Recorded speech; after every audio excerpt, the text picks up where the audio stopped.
Hi everyone! In this video, we're going to design a flag for a united Korea.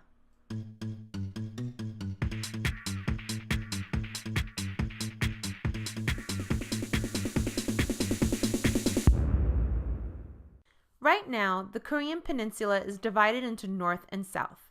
We're not going to go deep into the history of Korea. What we will say is the following. We're basing this video and the flag design on the assumption that the North Korean regime will be dismantled and the future Korea will be founded on democratic principles. In other words, more or less how South Korea functions today. So how will we go about designing the new flag? Here are the current national flags of North and South Korea. Our aim is to take elements from both and fuse them into a new flag. It will be like the two flags getting together and making a new baby flag. And just like humans, some offspring will inherit more traits from one parent than the other. Before we give birth to the new flag, we need to mention a unification flag that already exists. This flag is an unofficial flag which has a blue map of Korea on a white background.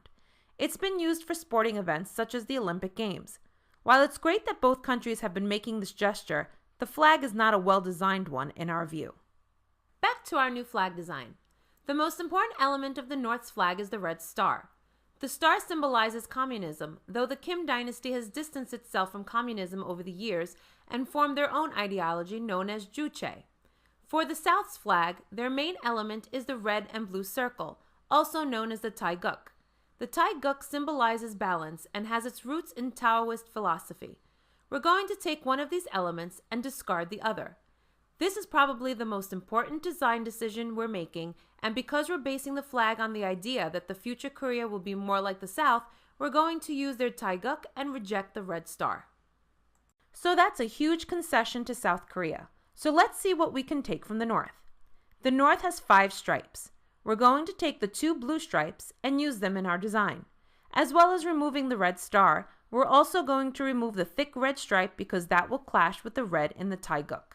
Back to the South's flag. The black lines are called trigrams, and these are symbols that represent various things such as celestial bodies, cardinal points, and seasons.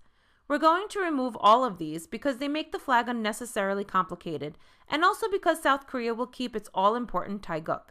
Removing these will also reduce the number of colors on the flag from 4 to 3.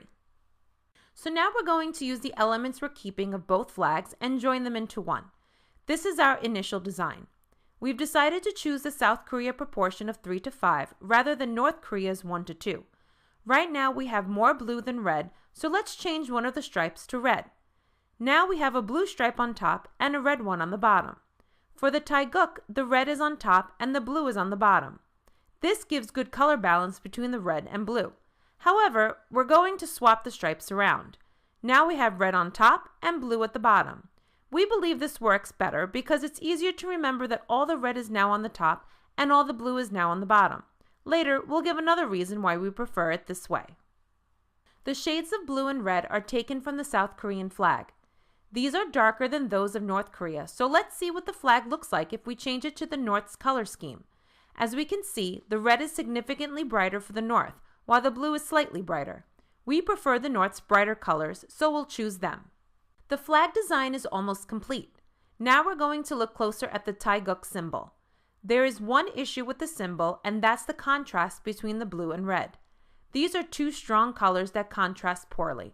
We're going to separate them with a thin white curve along the border. And this is what we get. Our new design solves the contrast issue, and we're left with a Taeguk that still looks very much like the original. And that completes our design. Overall, it looks much more like the South's flag than the North's, thanks to the Taeguk and white field.